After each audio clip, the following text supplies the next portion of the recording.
tudo bem? Eu sou a Larissa, professora de literatura, e a proposta deste vídeo é uma videoaula teórica. Vamos trabalhar um pouco com o realismo no Brasil e com a prosa realista. Eu vou compartilhar com vocês a minha tela para que nós possamos iniciar os nossos trabalhos. Bem, antes de tudo, nós devemos observar que o realismo ele é um pouco diferente do nosso romantismo. A proposta do realismo ela é diferente do romantismo. Por exemplo, o realismo ele procura olhar a vida de frente. Ele não tem aquela maquiagem do romântico que aparecia no romantismo, né? Outra característica importante que nós temos que lembrar no realismo é que ele é uma observação direta da realidade. Ele é muito objetivo, o nosso realismo, diferente da escola anterior, que é o nosso romantismo, né? Vamos tentar relembrar um pouco o contexto histórico do realismo mundial para passarmos para o realismo no Brasil, certo? Então, aqui nós estamos falando do século XIX, segunda metade do século XIX. A primeira metade, tivemos o romantismo, né? Precisamos relembrar aqui características do nosso contexto histórico, mundial, que vão ser bem importantes para pensarmos essas obras realistas, né? Então, temos aqui a segunda revolução industrial, as pesquisas científicas, as grandes inovações tecnológicas, né, criação dos sindicatos, todas essas ideias que se alastravam pela Europa chegaram no Brasil na década de 1870 e elas rapidamente dominaram o pensamento dos nossos intelectuais. Comte, Darwin, Marx, com suas ideias de cientificismo, eles influenciaram os nossos intelectuais que abandonaram aquele espírito idealizado no romantismo. Esse momento era o fim do subjetivismo. Os artistas começaram a perceber que a realidade ela mudava constantemente. Então, o subjetivismo, aquela ideia romântica, não tinha mais lugar. A ideia de narrar a realidade de forma mais distanciada possível estava em alta. Era a chamada objetividade, que nós vamos ver muito aqui no realismo. Era mais ou menos assim uma tentativa de fotografar a realidade. Claro, de uma forma escrita, né? Então, nós tínhamos que transcrever a realidade de forma mais objetiva possível, mais fiel possível. Com isso, nós temos que identificar uma forte crítica dentro das nossas obras realistas, porque os escritores eles vão observar que todo esse progresso, toda essa industrialização que estava acontecendo, eles vão ter uma consequência muito séria, que vai ser uma desigualdade social, a miséria de muita gente. Isso levará os intelectuais a questionarem fortemente a sociedade em que vivem. No Brasil, há uma certa importação dos movimentos que aconteceram na Europa. Todas aquelas características que nós vimos até agora, elas vão ser validadas aqui no Brasil. Na segunda metade do século XIX, no Brasil, nós tivemos foi marcada por uma série de eventos que determinaram mudanças significativas no perfil da nossa nação. Por exemplo, a Guerra do Paraguai, que teve início lá em 1864 e se prolongou até 1870, ela ganhou enormes proporções, principalmente por ocorrer na sequência de um outro conflito armado, que foi o embate entre o Brasil e o Uruguai. Somado a isso, o Brasil integra-se cada vez mais na lógica do capitalismo mundial, ocupando um papel de exportador de produtos primários e de consumidor de produtos industrializados. Exportador e consumidor de produtos industrializados. As áreas de infraestrutura, elas também passaram a receber forte investimento na construção de estradas de ferro, na constituição da estrutura econômica por meio da abertura de casas financeiras.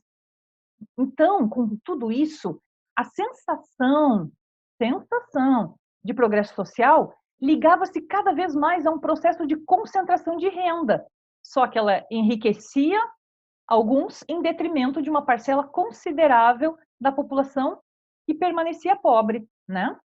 O realismo no Brasil, nós tínhamos aqui como marca o término da escravidão em 1888 e o aumento da chegada de imigrantes europeus para trabalhar nas lavouras de diversas partes do país. Esse acontecimento gerou problemas sociais e que se prolongam até os nossos dias. A Proclamação da República, em 1889, que definiu o conceito de pertencimento pátrio, mas ainda refletindo uma condição de desigualdade social que dividia pobres e ricos. E a mentalidade associada ao positivismo e ao determinismo que vinham da Europa, assim como os avanços da ciência, das tecnologias, passou a fazer parte do modo de ver a realidade de uma classe social mais abastada. Aí, por volta de 1870, na Escola de Direito do Recife, que foi inaugurada lá por Dom Pedro I, desenvolveu-se um movimento de reflexão sociológica e cultural intitulado Escola de Recife, que foi um dos polos de recepção no Brasil das ideias que circulavam na Europa. Aquelas ideias de materialismo, positivismo, determinismo, né? Era uma geração de intelectuais, e dentre eles estavam Tobias Barreto, Capistrano de Abreu, Clóvis Bevilacqua, Silvio Romero, Graça Aranha, que deram início a uma discussão de temas fundamentais para o pensamento brasileiro, em especial sobre a mestiçagem e sobre o caráter nacional. Aí a gente entra na prosa realista brasileira, na prosa realista do Brasil. A literatura realista no Brasil, ela apresenta algumas diferenças em relação à produção literária que aconteceu na Europa. E uma delas é a exclusividade da produção em prosa. Ou seja, não houve poesia realista no Brasil. Já em Portugal ocorreu uma importante escrita realista em forma de poemas, né? Outra está na importância que a narrativa curta, em especial o conto, né, adquiriu aqui na nossa literatura brasileira. Por quê? Porque ele teve um papel importantíssimo na formação do leitor brasileiro. O leitor brasileiro estava se formando nessa época. E a narrativa curta, com o conto entre eles, teve esse papel fundamental. Depois nós temos, na prosa realista brasileira, uma série de marcas que destacam sua diferença em relação à nossa antiga, que era a prosa romântica. E entre elas nós temos a utilização da linguagem mais direta e mais objetiva, por meio da qual eram feitas descrições cuidadosas dos ambientes, dos universos interior dos personagens, com, assim, riqueza de detalhes. A exploração dos ambientes sociais, quase sempre envolvendo cenários urbanos, representa a preocupação em focar o momento presente da época, distante daquele desejo dos escritores românticos de resgatar um passado glorioso que simbolizasse o surgimento da própria pátria. Aqui, o escritor realista procurava construir um retrato da sociedade tal qual ela se configurava no momento, revelando assim conflitos morais e as incoerências dessa sociedade. Em relação às personagens, a análise psicológica das personagens passou a ser uma das estratégias textuais por meio do qual o escritor revelava um mundo em que as aparências sociais não correspondiam aos valores e às ambições individuais dos personagens. Os escritores realistas, eles optaram pela representação de pessoas comuns como personagens centrais. Elas eram desprovidas de idealizações e muitas vezes elas não tinham um grande projeto de vida.